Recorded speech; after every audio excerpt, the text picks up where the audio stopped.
Voilà la guerre de la RDC qui prend une dimension mondiale. Plusieurs réunions convoquées pour finir la guerre de la RDC. Et en même temps, le président de la République a suivi ma décision. Il y a guerre. Ni les alliés kolekana.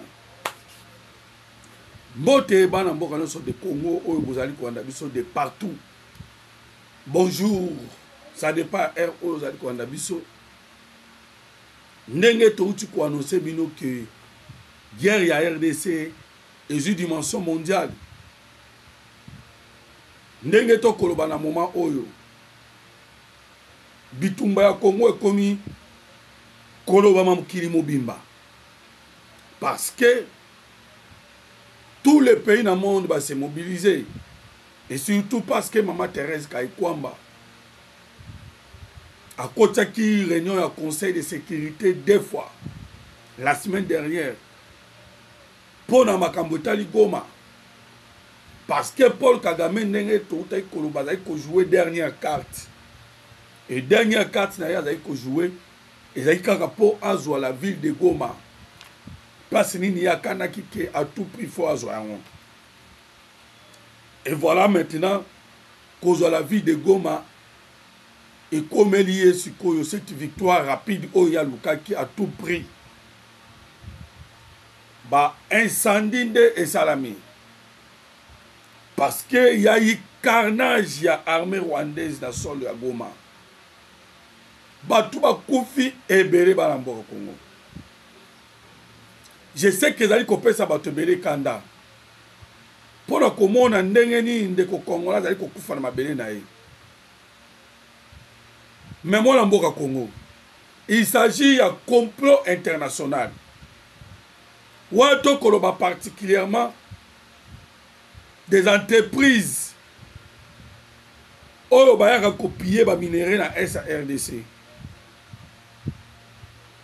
Voilà yango na uti koloba ke komi ni na dimension mondiale parce que ba pays oyo ba piyaka. Tolo ba entreprise oyo piyaka.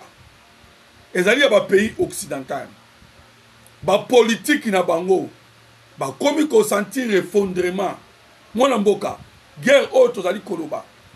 Nzela ezali kokende ekosala ke ekoki kokoma guerre mondiale parce que ba entreprise wana eza déterminé ka ba piller. Voilà pourquoi tozali ko remercier l'opposant Julius Malema oyo ya Afrique du Sud. Quoi qu'il est opposant, mais à mon avis, le langage, il y a Paul Kagame envers l'armée sud-africaine. Il a réagi. La chose qu'on ne constate pas ici en RDC. Ah, ou en RDC, baboumi na Goma. Mais au Congo, na basango bavandinien. Ambongo, oya utaki dernièrement, ah, ou en Rwanda. Oya lobaki adimiraka Paul Kagame. Ndenge Paul Kagame abongisa mboka na ye, na yebite ki abongisa na makila ba congolais. De même l'opposition congolaise. Silence absolu. Mais l'opposition y Afrique du Sud. Ba outi ko sa la déclaration. Babi non, ce n'est pas possible. Babi ce n'est pas possible.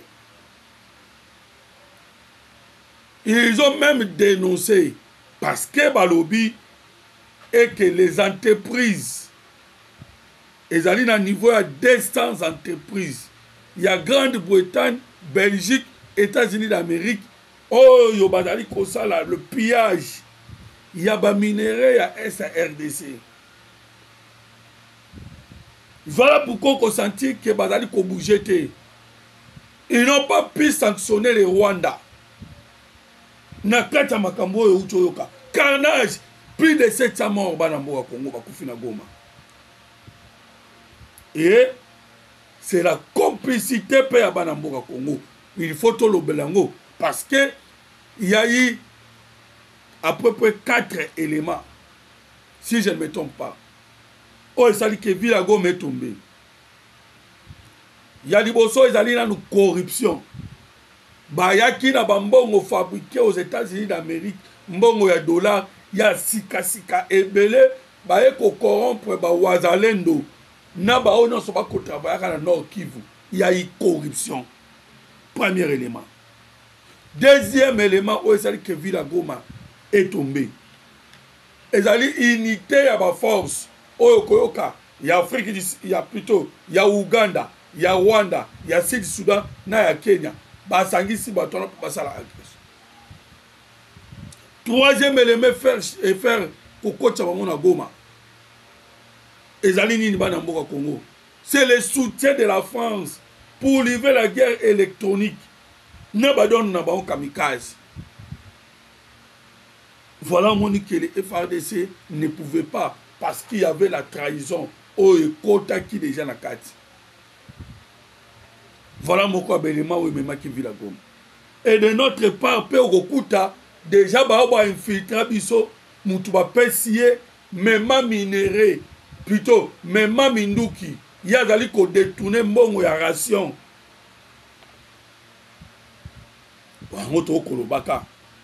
La guerre autour Kobunda. Ma dimension les entreprises là, ils sont prêts pour tout. Parce qu'ils gagnent beaucoup d'argent. Et vous savez que Mbongo Yangon des alliés qu'on travaille.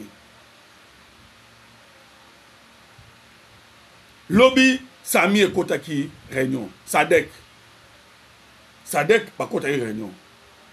Et la réunion de Bango, la plus grande décision, basée sur la décision, nous sommes. Bagoko a rencontré na la force ya EAC.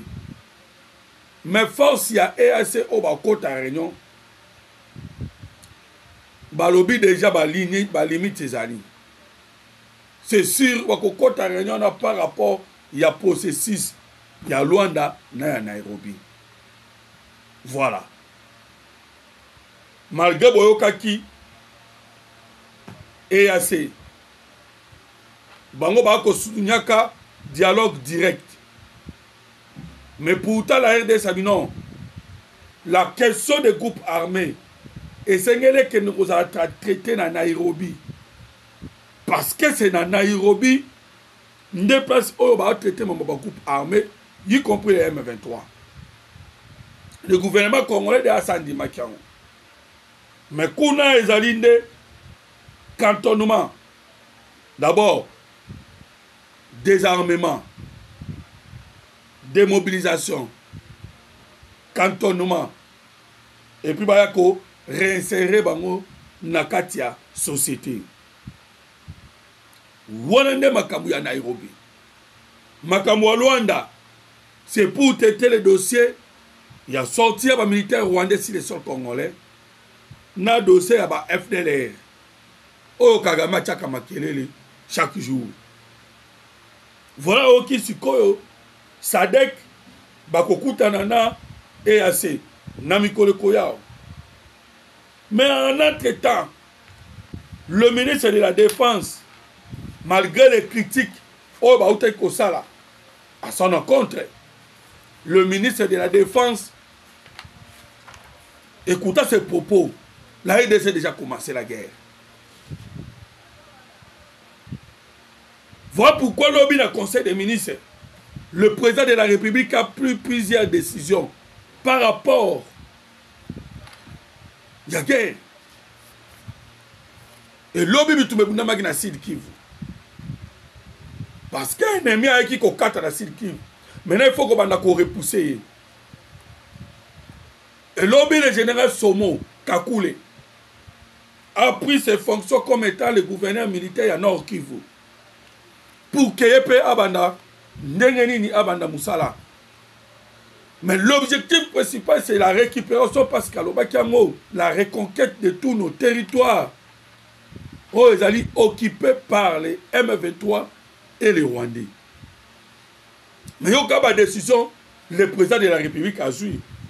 Rwandais allaient collaxaquer. Ce sont des décisions pour permettre que la guerre soit bien. Tout que nous mon Konzambo Kalobi n'a pas effort de guerre en RDC.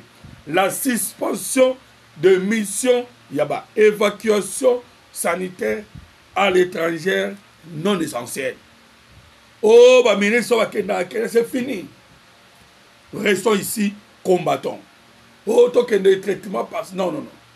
Le président de la République n'a pas question. Suspension pour une durée de 12 mois. Des augmentations salaires. Correction des grades et des mécanisations, excepté aux militaires, aux policiers. Là, c'est le deuxième mesure. Troisième mesure. Mesure rigoureuse de réduction du temps de vie dans 72 heures. Wana pesi ba ministre. Ayebisi bango tout. Wana toko ba ministre. Au Sénat, au Parlement, au ministère, les trains de vie n'y sont à l'institution, na présidence. Et c'est équitable parce que nous sommes en guerre. Éliminer les frais de fonctionnement, il y a présidence, il y a Parlement, et puis, les mandataires publics, il y a des membres du cabinet. Nous sommes là, c'est l'annonce pour montrer que nous sommes maintenant engagés. Il y a que ça la guerre. Na Rwanda. Soutenu par les multinationaux. Tout à l'heure, nous ne pas pour rien. Parce que nous avons senti que Banamboka, en dehors de l'hypocrisie, aujourd'hui, l'hypocrisie est athée. Banasonyo Samukili. Grande-Bretagne, États-Unis d'Amérique, Canada, bah pays tout, Suisse, Norvège, Belgique, j'ai dit la Belgique, excepté la France. Nous avons suivi Bambo Kawananyons. Ils sentent que il en a assez dans le comportement de Paul Kagame. Paul Kagame a dit comme ça, la mission même il y a Onitinate, parce qu'il bombarde, même Moutako Simba Azate. Il tue Moutaro Simbate. Maintenant, Bango Bazali liés. Ils ne savent quoi faire parce que Paul Kagame est soutenu par des multinationaux. Et ce pays même, il n'arrive pas à agir. Une pression, il a dit que ça la massure. L'autorité politique, il y a Bambo Kawananyos. Parce que déjà, il s'agit de l'agression. L'hypothèse vendue par Paul Kagame à Moukili Mobimba, ça ne marche plus. Et les gens ont constaté que Kagame qui vendait FDLR dans le monde entier, mais les FDLR ne tuent pas au Rwanda, mais ce sont des Congolais qui vont perdre du jour au jour leur vie. L'hypothèse de FDLR est tenue en soutien. Ça ne marche plus. La cause des consensus Moukilumba, que non, ce n'est pas ça, c'est le Rwanda. Voilà Banamboka Congo de tout ça, Koloba. Qui est dans le moment où la guerre est lancée maintenant, officiellement. Officiellement, la guerre est lancée. Le mesure que le président de la République a outil Kozwa. Ce sont des mesures où ils ont marqué. Mais nous demandons maintenant à Mokonzamboka et que toutes ces mesures sont bonnes. Mais nous avons constaté ma faille à niveau à Goma. Et c'est là où nous avons compris qu'il faut maintenant serrer. Il faut qu'on serre. À niveau, il y a Congo Awa parce qu'il y a des ennemis internes qui sont en train de bloquer Makamou et avancer. Maintenant, il faut voir à l'interne comment maintenant il faut changer les choses. Voilà un des Congolais.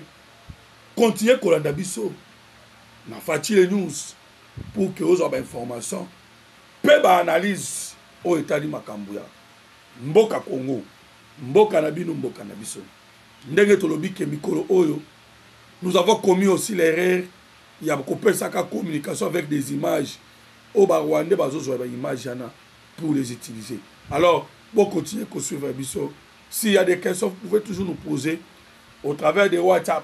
Notre numéro de téléphone, c'est plus 243 89 40 330 80. Merci beaucoup. À la prochaine.